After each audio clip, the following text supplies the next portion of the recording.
It's true. All right, I Kat, take it forgot about a away. lot of the film, and then you were talking about it. I was like, oh yeah, that I did witness that. That happened. But I'm so sorry. I'm gonna You had leave that to. there. And say for today's episode, the resources are going to be centered around domestic abuse because that's what happened in this movie, even though it was like They here, wanted you but to we're forget. but for this reason, I will say the title of my section is not going to say that that's what I'm talking about because in response to the really terrifying things I read on the internet about spyware and just like being able to see what stuff is in general, that it's actually dangerous to include that in your title because then if anybody who actually wants those resources finds that, it's in their browser history and then can be used against them as a reason for violence. So I'm just putting that out there. I learned a lot about the internet that's terrifying, and specifically in relevancy to abuse. But I'm also just not going to say much more about the film because it was a lot. It was doing so much, and I don't know if it did a good job. And I guess no one really knows. But when you get to the end, since you're not really sure what you watched or what it's trying to tell you, my goal for today is that you don't leave our episode feeling that way. That you feel like I have new information of things that I can do something with. So the bulk of the information. Thanks, man. The bulk of the information I'll be conveying is from the National Domestic Violence Hotline.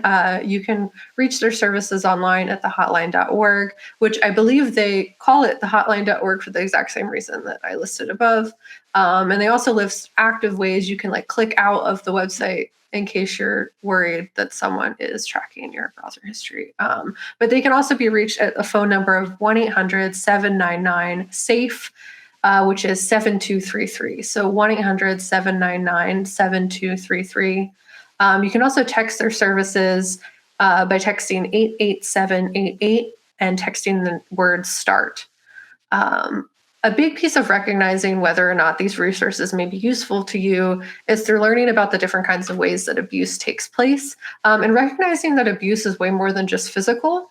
Another really important thing is that anyone can be impacted by domestic abuse and abuse in general. Just because you think it will never happen to you doesn't mean that learning this stuff isn't useful to you. It could one day save your life. So why not learn a little bit? Why not lock your doors when you leave your house? Yeah. It takes 2 seconds. Well, it'll probably take like 30 minutes, but whatever. Like it takes a few minutes, learn about some stuff. And then if it helps you, awesome. And if it doesn't, maybe now if someone comes to you for support, you have information that you can share. You can share this video.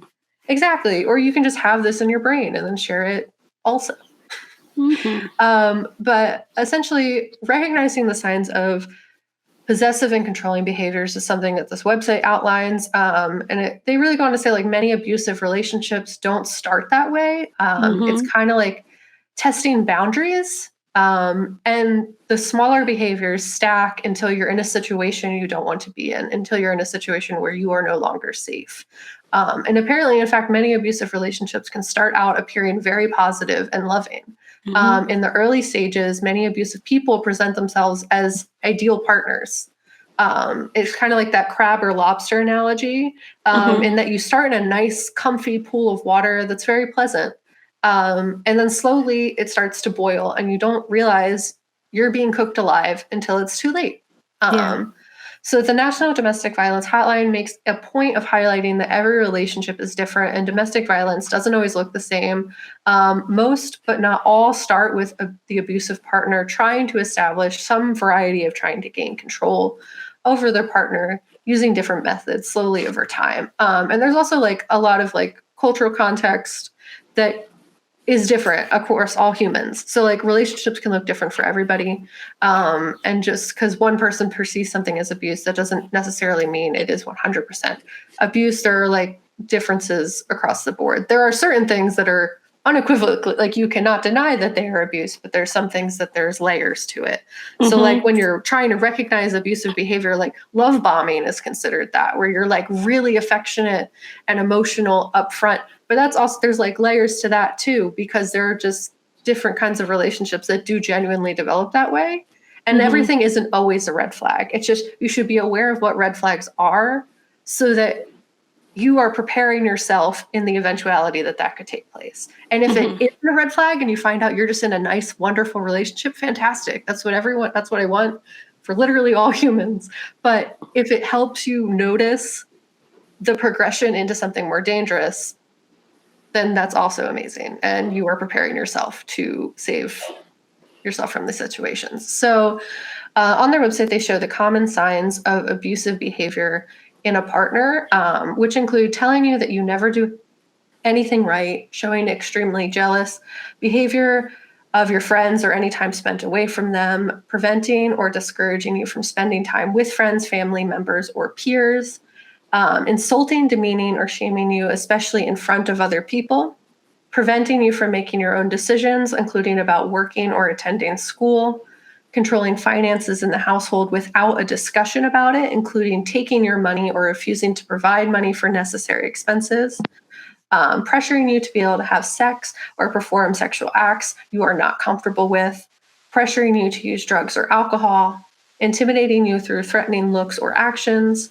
insulting you, your parenting, or threatening to harm or take away your children or pets, intimidating you with weapons like guns, knives, bats, or mace, or destroying your belongings inside the home. That is not all of them. I also am going to outline all the different kinds of abuse. I'm not going to list every single thing, but hopefully when you can pause in these sections when the words are on screen. But to give you like a general definition, domestic violence is often called different things, so dating abuse, relationship abuse, there's lots of different words for it, but it is a pattern of behaviors used by one partner to maintain power and control over another partner in an intimate relationship. As I said before, domestic violence is not something that discriminates. Anyone can experience this from any economic level, education level, race, age, gender, sexuality, religion. Anyone can be a victim or perpetrator of domestic violence. This includes behaviors that physically harm, intimidate, manipulate, or control a partner, or otherwise force them to behave in ways that they don't want to, including going through physical violence, threats, emotional abuse, or financial control. Multiple forms of abuse are usually present at the same time in abusive situations, and it's essential to understand how these behaviors interact so that you know what to look for. When you know what a relationship look like and mean, then you can take steps to get yourself in a better situation from the support of others who are experiencing this. So I'm going to kind of show the different kinds of abuse. So there's physical abuse. You may be experiencing physical abuse if your partner has or repeatedly does any of the following behaviors: pulls your hair, forbids you or prevents you from eating or sleeping, uses weapons against you, including firearms, knives, etc., physically hurts you, hits you, etc. There are other things on the list. Another form of abuse is emotional or verbal abuse. It's very small on my screen. Okay. This exists in calling you names, insulting you, or constantly criticizing you, gaslighting you, and making you feel like, the things that are happening aren't real, threatening you in front of your children or family with or without weapons, damaging your belongings, blaming you for their abusive behaviors, accusing you of cheating or cheating themselves and blaming you for their actions, and other things. Another version of abuse is sexual abuse. This one is more obvious, and you may be experiencing sexual abuse if your partner has repeatedly done any of the following: forces you to dress in a sexual way that you are uncomfortable with, insults you in sexual ways or calls you explicit names, force or manipulate you into having sex or performing sexual acts, especially when you are sick, tired, or physically injured from their abuse, or just like in life. If you do not want to have sex and they are pushing you and pressuring you to do so, that is sexual abuse. That includes if you're married to them. You can still say no. I think people forget that. Also, you never owe males your can say partner. no. Yeah, you never owe your partner sex. If you do not want to have sex, you should not be having it, and no one should be forcing you to do so. There's also sexual coercion. Examples of sexually coercive behavior include implying that you owe someone owe them something sexual in exchange for previous actions, gifts, or consent, giving you drugs or alcohol to loosen up your inhibitions, using your relationship status as leverage, including by demanding sex as a way to prove your love or by threatening to cheat or leave, reacting with sadness, anger, or resentment if you do say no or don't immediately agree to something, or trying to normalize their sexual demands by saying that they need it, or if they continue to pressure you after you say no by either intimidating you or making you fear for what will happen if you say no. That happens, like that is a very common one. Coercion is something that happens fairly often, and people don't always recognize that as abuse. So that's an important one to know. Reproductive coercion. So an example of reproductive coercion is refusing to use a condom or other types of birth control, breaking or removing a condom before or during sex, or refusing to pull out, lying about methods of birth control, i.e., either saying you're on the pill or saying you have a vasectomy and you don't, removing birth control methods like rings, IUDs, contraceptive packages, or sabotaging methods of contraceptive by poking holes in condoms or otherwise tampering with pills, withholding money to purchase birth control, monitoring your menstrual cycles to inform their abuse, forcing pregnancy, forcing you to get an abortion, or preventing you from getting one, among other things. This is what Daphne and Bridgerton did to the Duke, and why people need to talk about how that was abuse. I was like, she is bad. She is evil. That was coercion. She tricked him. He did not want children. That is a trick. Yeah. It's not a heroic thing. She's gross. She's a predator. Yeah, no, 100%. Anyone can be a perpetrator of abuse. So financial abuse is another form. This is providing an allowance and closely monitoring how you spend it, including demanding receipts for purchases, depositing your paycheck into an account you can't access, preventing you from viewing or accessing bank accounts, preventing you from working, limiting the hours that you can work, getting you fired, or forcing you to take on certain types of jobs, maxing out your credit cards without permission, not paying credit card bills or otherwise harming your credit score, stealing money, withdrawing money from your children's savings without permission, living in your home but refusing to work or contribute to the household, forcing you to provide for them with your tax returns or confiscating joint tax returns, and refusing to provide money necessary for living, shared expenses like food, clothes, medicine, etc. Like if you do not have a predetermined arrangement, this is not a communication, this is something they're forcing you to do. Another kind is digital abuse. Examples of being digitally abusive stems from telling people who they can or can't follow or be friends with on social media, sending negative, insulting, or threatening messages or emails, using social media to track your activities, insulting or humiliating you in their posts online, including posting unflattering photos or videos, sending, requesting, or pressuring you to send unwanted, explicit photos or videos, stealing or insisting on being given your account passwords, constantly texting you or making you feel like you can't be separated from your phone for fear that that will anger them, looking through your phone or checking up on your pictures, texts, or records, using any kind of technology such as spyware or GPS in your car or phone to monitor your activities, using smart home technology, smart speakers, or security cameras to track your movements, creating fake social media profiles in your name or image, and using your phone or email to send messages to others, pretending to embarrass you or isolate you in some way. I'm almost done, I promise. There's some people I wish would watch this or listen to that, because I've definitely personally had experienced a bunch of these. And when you're in it, you really don't get it, because you don't think, you see abuse as one thing. And if it's not that, it's okay. And it's not until you're out there, you're like, oh, wow, that was messed up, actually. Yeah, no, after reading this list, there are many that I've also experienced. So I'm like, that was not okay. Or I've seen other people in those situations and realized now retroactively how not okay that was, or realized it. You can notice that things are not okay, but like, what is the line? That's also a thing.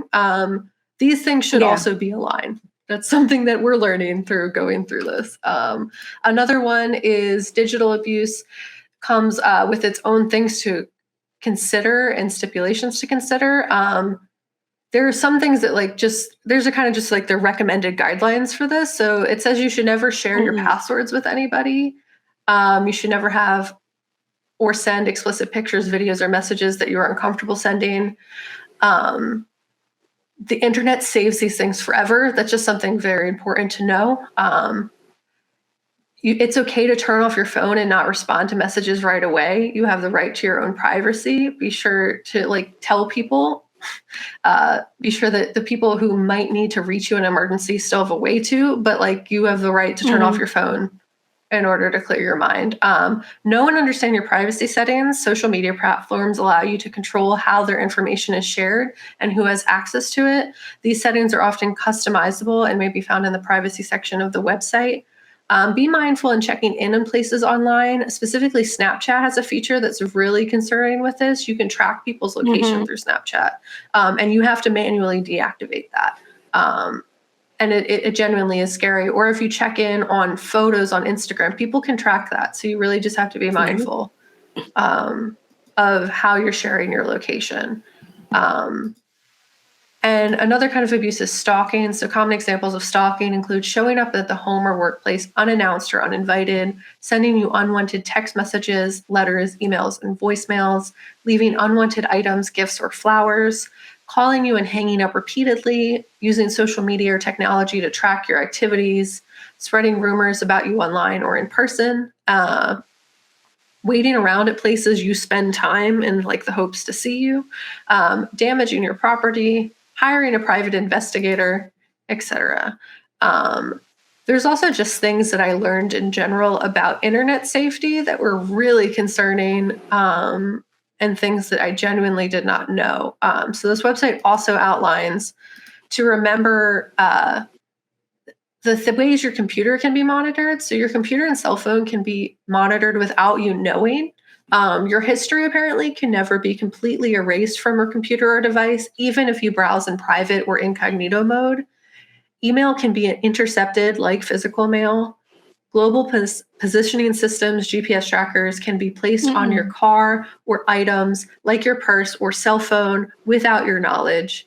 Some court systems publish their records online, which could contain compromising personal information like names or addresses. There's a handful of other things that I'm going to include the link to this, but it's who's spying on your computer, spyware, surveillance, and safety for survivors. I learned a lot about spyware for this episode, and it was very upsetting.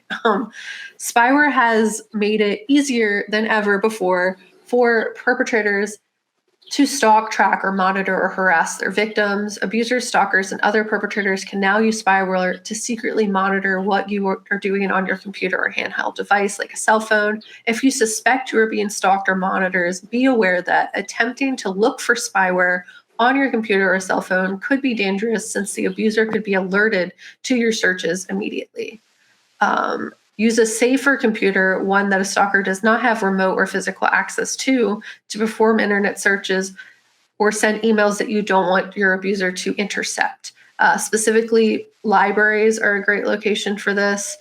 There's computers that they cannot track your user history. One thing I did learn about spyware is that spyware can keep track of every keystroke you type. Even software applications you use, every website you visit, every chat or instant message you send, every document you open, everything you print. Some software gives that person monitoring the ability to freeze, shut down, or restart your computer remotely. Some versions even allow the abuser to remotely turn on your webcam or make your computer talk.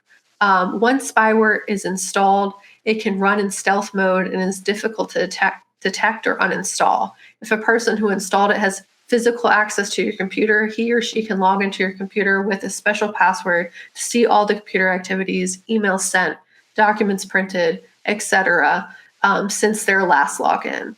Perpetrators without physical access to computers can receive reports showing all of your computer activities, including copies of emails and instant messages, websites visited, etc., as well as screenshots of the computer screen every few seconds. This can occur without the user knowing. Something that was that it's very hard to get rid of spyware once it has happened.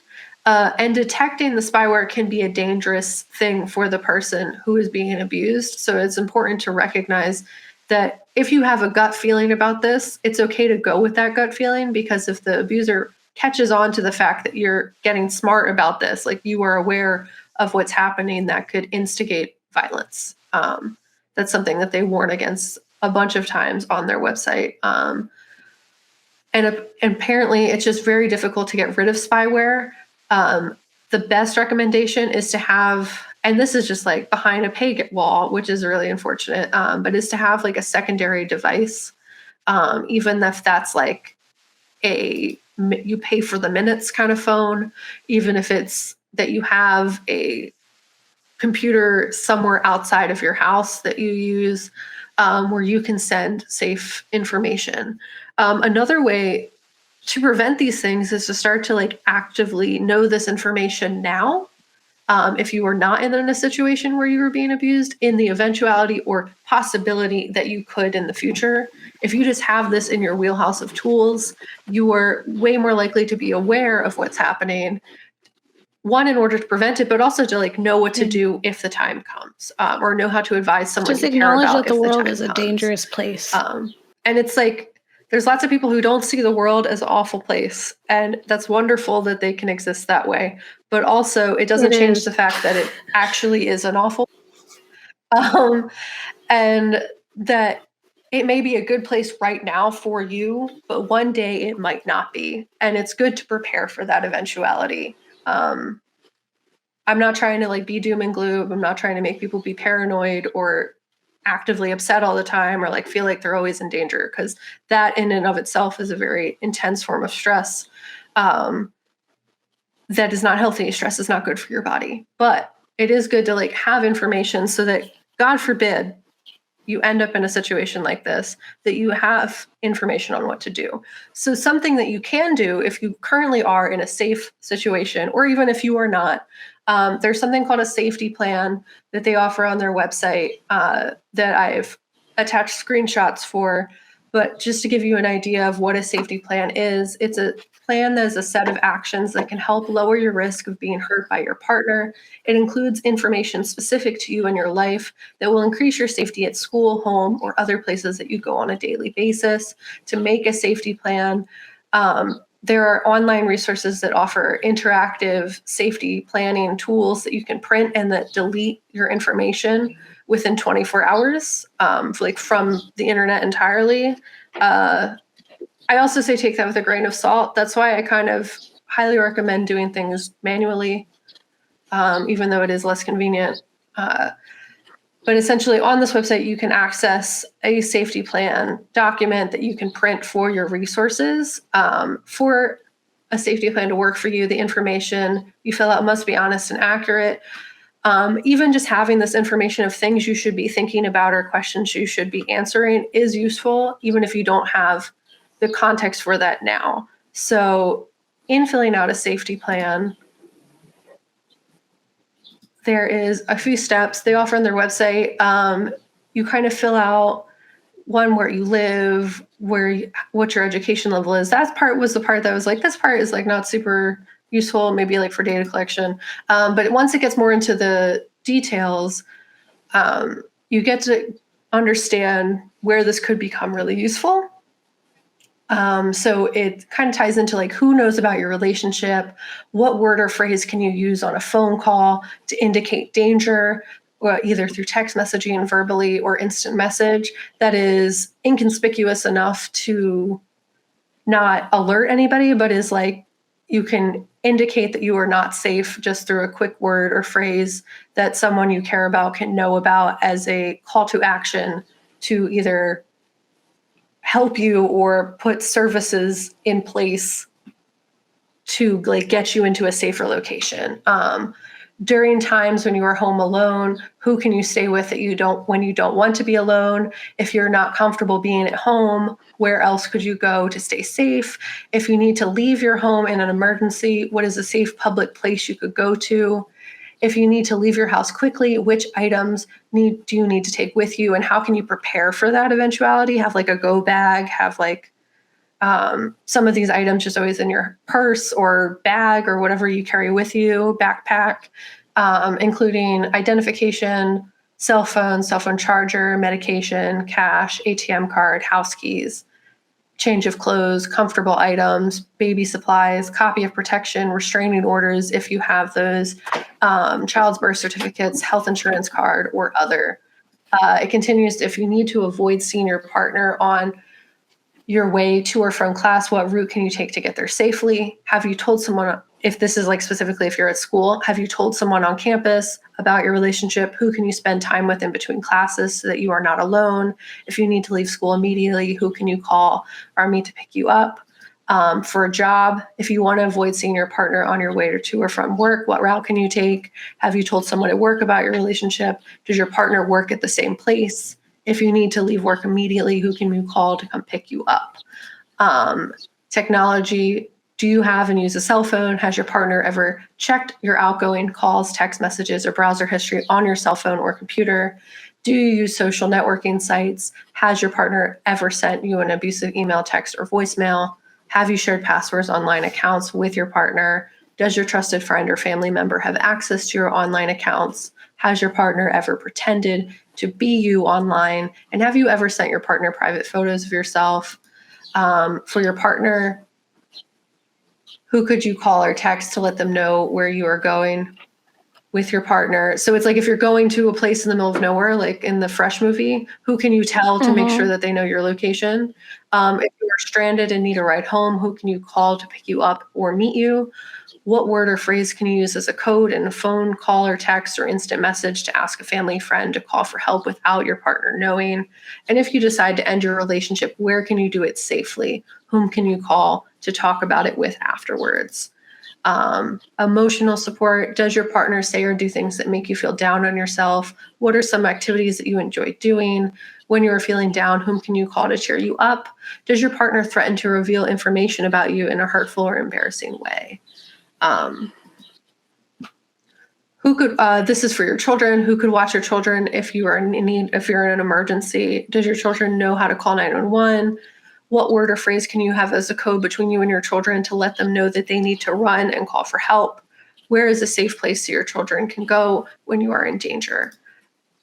So this is just all kind of information that you can kind of compile in your brain. Another thing that they advise is to just have somebody's number memorized, because in an emergency situation where you may be without your cell phone, maybe without your usual things, it's important to have at least one number memorized that you can call for help, whether that's an individual person or a service or what. I recommend having like a safe person. Hopefully everyone has that. If you do not, there are services that I'm going to link in the blog of like hotlines. As I said, the hotline for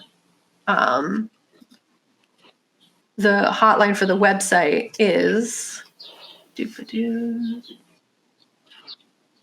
1-800-799-SAFE, 1-800-799-7233. And you can also text them at 88788 by texting START. But that's everything. I'm going to work on getting more resources in the blog before we actually post it. But as I said last time, if you know of resources that you think need to be out there, need to be shared, definitely comment them in our YouTube, comment them on our other random posts. Honestly, it's welcomed. Just like share them out and we'll vet them and share them on our services or platforms as well. Email us, ghouls@gmail.com. Also, for memorization, I just learned this that could be helpful. A friend of mine memorized her partner's phone number by using a song. Because, like, we don't know numbers. I don't know numbers. I couldn't tell you what my partner's number is. Maybe I know the last 4 digits, but I don't even. I remember all of my childhood phone numbers. I don't remember any of my current phone numbers. I sometimes even forget my actual like phone number because I've had so many different ones. So it might help to like have like a song or jingle, but also like maybe writing it somewhere that like you on something that you know you'll have. So like if you have a phone and you're going to bring that phone, you can always put it on a piece of paper and hide it in your case. Yeah. I've done that before. Yeah. And as I said before, like I'm going to try to get as specific as possible because abuse can look really different depending on like who you are, where you are. If you're of like a marginalized group, they can look very different as well, or like the resources available, you might need more specific ones. So I'm going to try to be as specific as possible in the resource share out. And yeah, the world is scary. But if you are in a place right now that is not scary, learn about this stuff so that if you ever end up, that you're ready to go. And I learned so many scary things that will help me ultimately. In the possibility that either it's me or somebody I know, or my future kids, if I have those, like. Yeah. It's useful. I will say one thing that occurred to me while you were listing out all the different types of abuse and what it looks like was a lot of those behaviors can sometimes be misconstrued as romantic. Like romantic gestures, or like that's just them loving you, or like it's sweet for them to do some of those things, like just like random things. And I've definitely seen people who like will tell me things happen in their relationship where I'm like, that's not okay. Like you shouldn't do that. And it really is a societal thing too, is that we interpret certain behaviors as being romantic instead of a red flag. And so it delays our response to them a little bit. So it's not to say like be afraid of everyone all the time and that romantic gestures aren't romantic. And sometimes those things are really just like someone caring for you in the way that they do. But being conscious of like when that could be, and that things can change in a blink of an eye. And I've definitely had those. I've been in really terrible relationships. I've been in such similar situations. Some of them I knew when I was in there, and some of them you don't. And having those exit strategies is really important. Or being an exit strategy for someone else. So maybe it's not you, maybe you're in a good relationship, a happy relationship, but you can offer that support and knowledge for someone else who isn't. No, 100%. And it's also like a part of your healing journey is like unpacking some of that stuff. Like there are things that in the moment I did not realize were so not okay. Or like in times when I was not okay as a human, the decisions that I made that put me in situations that were not safe and border on a lot of these categories. So it's like these are things you're gonna randomly unpack when you're just like a Tuesday and you're like, wow, okay, vivid memory. Thanks, Ghouls. Bringing back some tragedy. Yeah, but it is important to unpack that stuff and like to do so when you're ready. If you're in a space where you are currently, you need to think that a behavior was okay to not be in a horrible way, like unpack the stuff when you're ready. You know what I mean? Like you don't force yourself to traumatize yourself in unpacking the stuff until you're ready. Yeah, I mean, healing is a journey, not a destination. Like you're always doing it. It's always something you're doing. It's not something you just end up there and you're healed now. That's not how that works. It's like the villains in these films. You don't just murder the one and then all of the societal systematic problems are just gone now. That's not how it works. You have to act humanity. You're never just a good person and you're there now. Like you have to actively be working on this all the time. And that's exhausting. And some days you're not going to be great. Or some days you're going to just not be like, woo. Some days you're not going to want to fight anymore. And then another day you will. And that's all that you can do. Yeah. Sometimes you just have the axe in your hand and you're just like, I'm really over this situation. That's fair. Okay. It's a fair reaction. You can do that. You can be over it. You do not have to be the hero that saves the day all the time. Humanity. You just have to survive. Yeah. You just got to keep doing. It's not always going to be good. Yeah. And I mean, I hope that you don't have to use those resources, but if you do, they are here. I hope that if you watch the movie, it didn't hurt you in any way, or like, you come out just being okay about it. And if you are angry, let us know. If you're very excited about the film, let us know. You can email us at theghouls@gmail.com. You can comment on all of our things. Just be nice. Just clear that's that. Just be cool. And we will interact with you and just make sure that the place is safe. And this is a discussion because art is what we make of it at the end of the day.